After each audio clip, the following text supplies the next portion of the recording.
Hi, welcome to Dawn of Titans. Today we're going to be showing you our high-level process of how we implement levels within the game. For campaign or player versus enemy maps, there are several objectives we can implement for completing a level.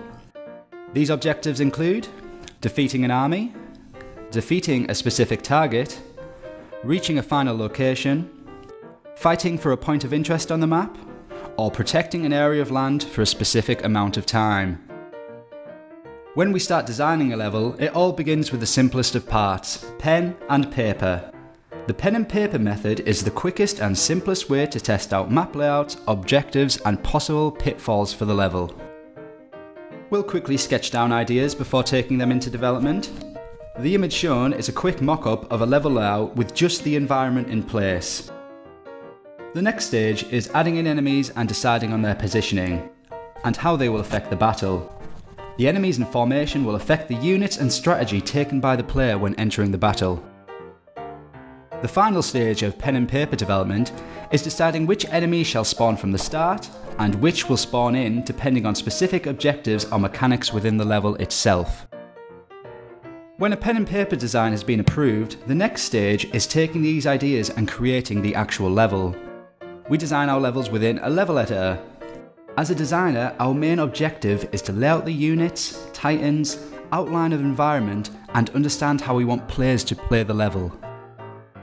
We can then add some functionality that we can use in each level, and these include spawning, for enemies to spawn and surprise the player, triggers, when the player runs through a trigger it will cause something to occur within the level, spells, to be able to unleash a spell to affect the level, and the environment itself, to be able to use the environment to force player movement or protect particular enemies.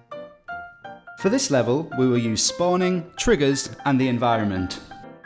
The first image is an in-game representation of the sketched out design. All the general constraints of the environment are put into place.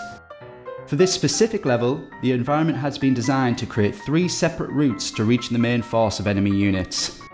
This allows players to choose which way to attack, and it also allows them to strategize their attack. Next, we will add enemies to the level, positioning them in similar positions as we had in the pen and paper design. We will add triggers to the game. Depending on which route the player chooses, they will activate a trigger causing an effect. If the player decides to run down the centre, they will trigger an action which causes the units to the side to react and protect their allies. The final mechanic we will put in the level is spawning.